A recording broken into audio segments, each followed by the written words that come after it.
Selamat siang Bapak Ibu guru hebat. Siang.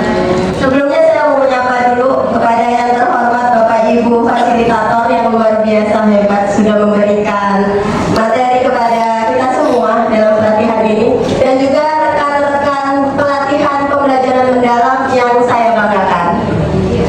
Baik, sebelumnya saya ingin bercerita terlebih dahulu ya Bapak Ibu terkait praktik baik yang akan saya sampaikan. Jadi sebelum saya melakukan praktik baik, tentunya ada proyek di dalamnya. Saya menggunakan proyek penggunaan sumber energi panel surya.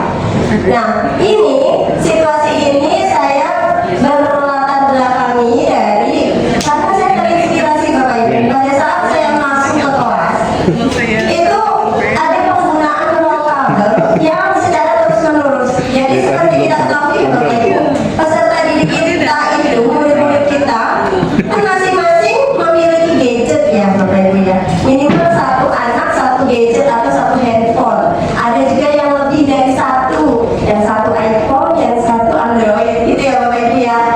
Dan tentunya kalau handphone ini digunakan secara terus-menerus pastinya membutuhkan listrik untuk mengisi daya baterai.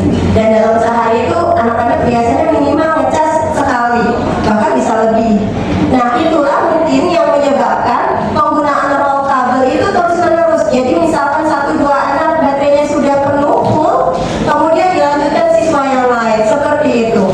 Dan ada juga di kelas tertentu yang penggunaan stop kontak bertumpuk. Jadi ada yang cabang 3, yang cabang 2 itu bertumpuk, itu bisa menimbulkan risiko kebakaran. Begitu ya Bapak Ibu ya.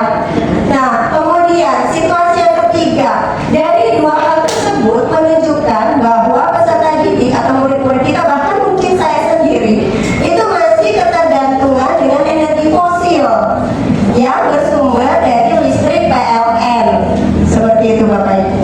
Makanya saya dari situ terinspirasi untuk mencarikan solusi bagaimana supaya kita mampu memanfaatkan energi terbarukan yang sekarang ini sedang digalakkan oleh pemerintah, yaitu pemanfaatan energi alternatif.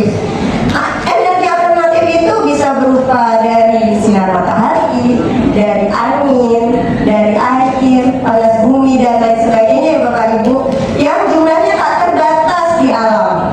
Dan ini saya kaitkan dengan materi energi alternatif di kelas 10. Kebetulan di kelas 10 itu ada materi energi alternatif. Nah, dengan seperti itu akhirnya saya ingin melakukan suatu proyek yang berkaitan dengan energi yang ramah lingkungan. Salah satunya, kalau misalkan waktunya masih panjang, mungkin saya akan menggunakan beberapa energi alternatif, tapi saya pilih salah satu yang jumlahnya tak terbatas, tentunya adalah sinar matahari. Salah satunya yaitu penggunaan panel surya. Seperti itu situasinya Bapak Ibu. Nah, maka tantangannya bagaimana energi surya ini mampu digunakan dalam memenuhi kebutuhan listrik peserta didik secara berkelanjutan. Nah, kemudian aksinya saya mengkolaborasikan dengan 3 dimensi profil lulusan. Saya ambil 3, yaitu penalaran kritis, kolaborasi, dan yang terakhir kreativitas. Nah, dalam penalaran kritis ini tentunya kelas 10 itu basic fisikanya mungkin masih dasar ya Bapak Ibu tentang pemanfaatan energi panel surya.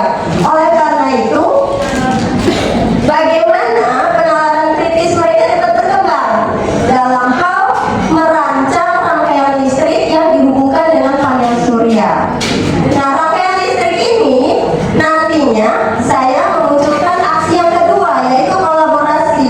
Kolaborasinya tidak dengan antar kelas 10, tapi dengan kelas 12. Kebetulan materi kelas 12 yaitu ada materi listrik statis dan dinamis, di mana di situ peserta didik kelas 12 belajar merangkai listrik dalam susunan seri yang akan saya kolaborasikan dengan siswa kelas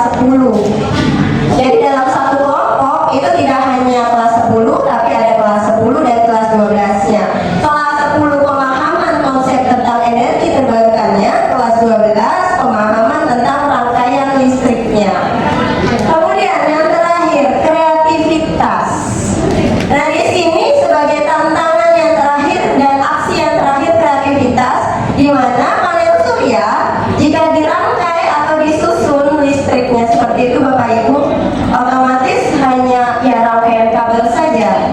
Tapi di sini saya terutama, bagaimana peserta didik ini mampu memunculkan kreativitasnya dengan cara rangkaian listrik tersebut dikemas dalam suatu bentuk seperti cashbox. Nah, cashboxnya ini maksudnya seperti apa?